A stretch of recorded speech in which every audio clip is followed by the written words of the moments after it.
Hey everybody, welcome back to Future of Supply Chain. We're live here in Cleveland, Ohio. Once again, I'm Daniel Pickett. I'm the Chief Technology Officer at Freightwaves. I'm here with Tyler Crowe, who is a sales team lead for Lean Solutions. Freightwaves, we absolutely use Lean for some of our offshore, nearshore development work. And one of the things I love about you guys is that you eat your own dog food. You believe in what you're selling enough that you actually manage a team in Colombia of sales representatives who help sell Lean Solutions. Tell me what it's like working with people in a foreign country. What are some of the challenges you've got? Yeah, no, first of all, appreciate that. Appreciate the Freightwaves team for having us out here. As far as some challenges, there's been very limited challenges. So I think the more that you treat these individuals in Colombia or in any Latin American country as your own team members, send down swag, send down t-shirt, have them visit us, in the US, and we go down there to Colombia quite frequently. It makes it quite easy, and there's not many challenges that we've seen so far.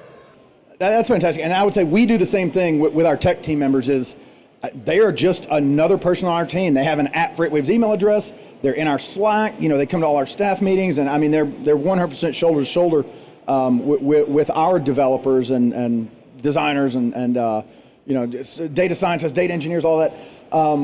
Tell me about what is it like having a mixed team, because you have some domestic salespeople and you have some nearshore people down in Colombia. So what's that team dynamic? What are the opportunities and challenges with having a blended team? Yeah, so I think the challenges is number one, the distance. We're located in Fort Lauderdale, so 2.5-hour flight to go down there. But like I mentioned, we have them constantly coming up in the US. But what that does is it really does drive the competitive nature for your US-based team reps, right? The team members down in Colombia are constantly striving to get better, and that really pushes our US team to the next level, and that really does bring out that true competitive edge.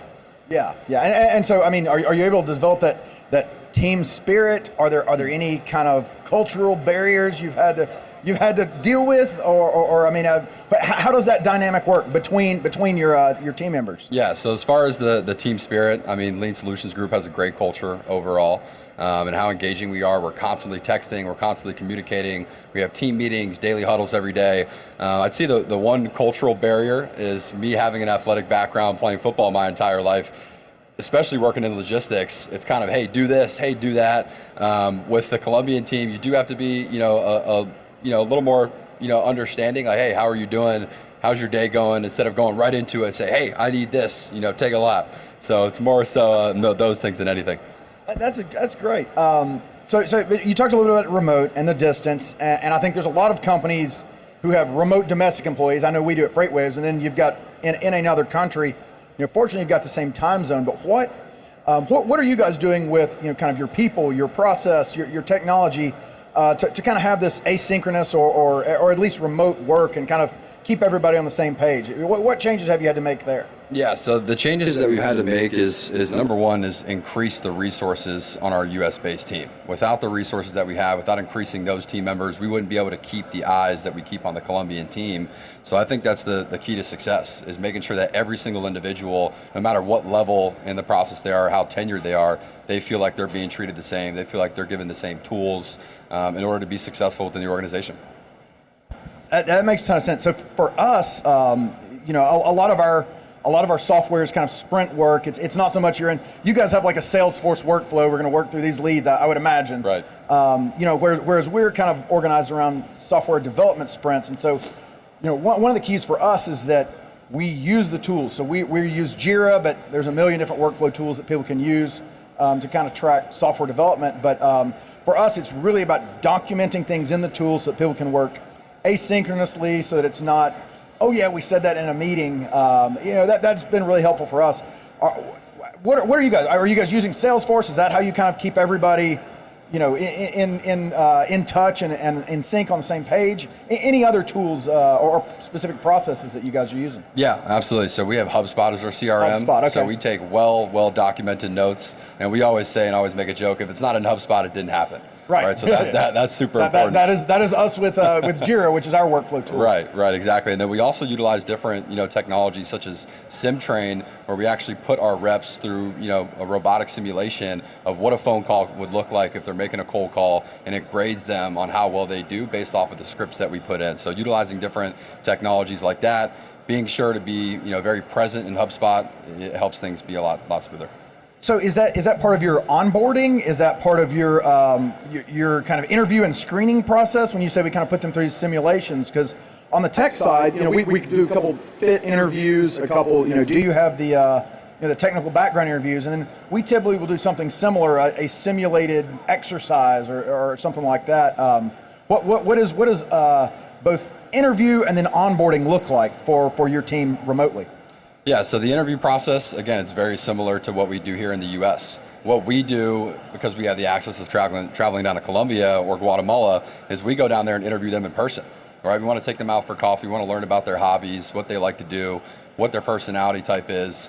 And really from that point on, it makes it a lot easier to kind of vet them out. Once they've completed that process, we put them through every single training that any US-based rep has gone through. So we put them through the HubSpot training, we put them through a transportation and logistics training. So once they get in their seat, they're essentially turnkey, and we just have to tweak some things from there. Yeah, I mean, I love how you said, and it's what we do is we treat them just like any other Freightwaves staff employee, and what you're talking about, getting to know them, that's just good management. It's almost no difference from our domestic employees. Obviously, we've realized, a cost savings, but we're still getting really high caliber talent. Talk about the talent versus cost trade-off with you guys. Is it one-to-one, peer-to-peer? I would say we're somewhere between 60 to 80% of the cost of a domestic full-time resource is what we end up with. But for us, the quality is peer-to-peer, shoulder-to-shoulder with what we've been able to source domestically. Yeah. Well, what's been your experience? Yeah, I've seen that across the board. Every single individual in Latin America that's working side by side with the US-based team members has been shoulder to shoulder. And there's a lot of things that the US-based team members teach the Latin American-based team, and there's a lot of things that the Latin American-based team members teach our US-based team. They've opened so many doors. They're so creative, whether it's a virtual cup of coffee or whether it's a short text message about the weather in their city. It's just made it a lot easier to really open up the model to a lot of the logistics companies. So that's fantastic. I guess tell me some more examples. What have you learned from the international team that kind of open your eyes and you might not have seen the other way? So I would say things that I've learned is really their creativity. Like the way that these individuals are approaching different prospects as opposed to, maybe some of the US-based team members. Like I mentioned, that virtual cup of coffee is something that I learned over the last couple of weeks. I've been utilizing it. It hasn't been working as good for me, but for our team members down there, they just know how to get creative. Well, Colombians and coffee, they're kind of an authority on the subject.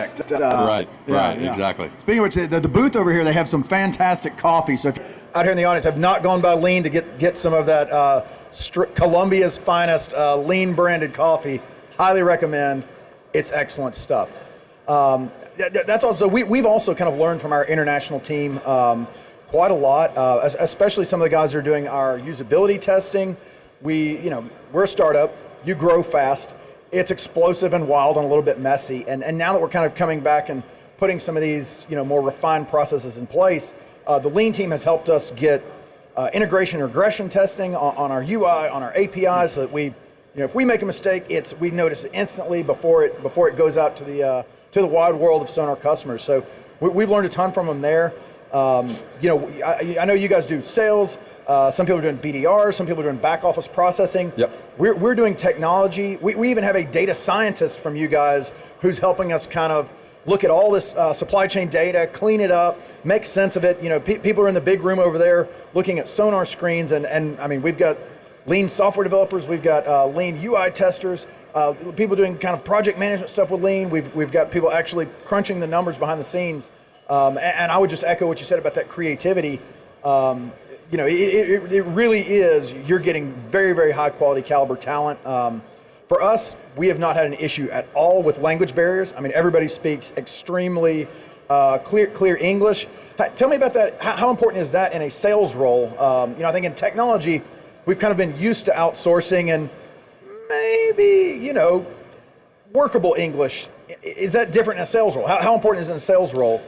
Obviously, in a sales role, you need to be able to convey your message clearly to the prospect or to the customer. And being that a lot of our individuals actually grew up in the U.S., like they've lived lives in the U.S., but being that they're so close in proximity, that culture is there. We get to hear their English levels before bringing them on board. So we know individuals that we see potential in, and we really capture that and try to maximize it in every way possible. Yeah, and so I mean, is your Colombian team are they as effective, whether on a absolute basis or a cost adjusted basis as your domestics teams? I would say they are. Like I mentioned before, when you asked that question, I think like they're really shoulder to shoulder with the results that they've been able to bring in, and being able to have them both work side by side. Really prioritizing one's strengths and one's weaknesses has been, again, very effective to the overall growth of the company. That has been our experience also.